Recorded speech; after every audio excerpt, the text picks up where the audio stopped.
அதிசயங்கள் செய்கிறவர் நம் அருகில் இருக்கிறார்.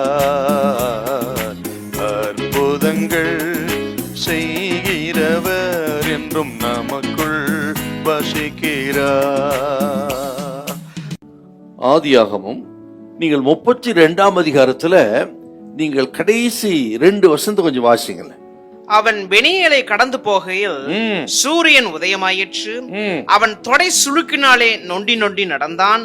அவர் யாக்கோபுடைய தொடை சந்து நரம்பை தொட்டபடியால் இஸ்ரேல் புத்திரர் நாள் வரைக்கும் தொடை சந்து நரம்பை புசிக்கிறதில்லை. ஆண்டவர் அவனை தொட்டார், அவன் நொண்டி நொண்டி நடந்தான் அப்படின்னு நம்ம பார்க்கிறோம். ஆண்டவர் ஏன் அப்படி செய்தான்னு கேட்டீங்கன்னா, அவனுடைய நடையை கர்த்தர் மாத்துறாருங்க. ஏன் நடையை மாத்துறார்? இனிமேல் யாக்கோபே, நீ என்னை தான் சார்ந்து வாழ வேண்டும். என்னை சார்ந்து வாழ்கிற நீ உன் நடவடிக்கைகள் நடைகளில் பெரிய மாற்றம் உண்டாக வேண்டும்.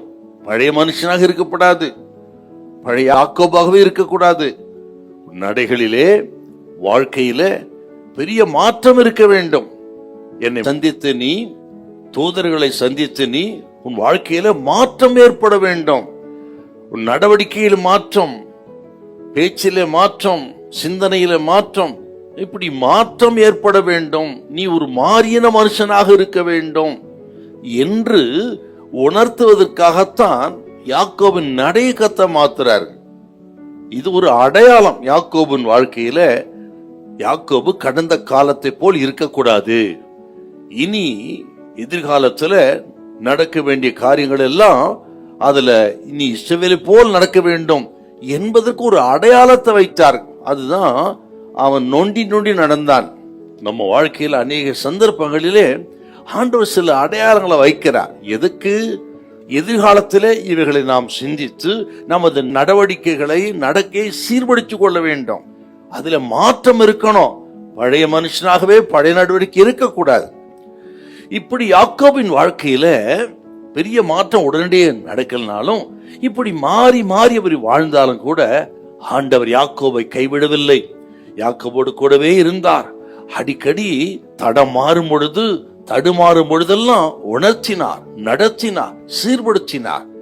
இன்றைக்கு இது கேட்கிற அருமையான கர்த்தருடைய பிள்ளைகளே, இப்படி நீங்களும் நானும் கூட அநேக சந்தர்ப்பங்களிலே இப்படி உருமாற்றம் அடைந்து மறுரூபம் அடைந்து நடக்க வேண்டியவங்க நடக்காம படைபடியே நடக்கும் பொழுதெல்லாம் கூட கர்த்தர் கைவிடுதல்ல, உணர்த்தி நம்ம சிட்சித்து பல நிலைகளை இரக்கத்தை காண்பித்து நடத்துறாருன்னா ஆண்டவர் எத்தனை இரக்கமுள்ள தெய்வம். கேட்கிறவங்க ஆண்டவரோடு நடக்கையை பலப்படுத்தி கொண்டு ஆவிக்குரிய நடையா இருங்க. ஆண்டவங்களை நடத்துவார். தேவத்திட்டெல்லாம் நிறைவேறும். கர்த்தர் கைவிட மாட்டார். ஹல்லேலூயா, ஹல்லேலூயா.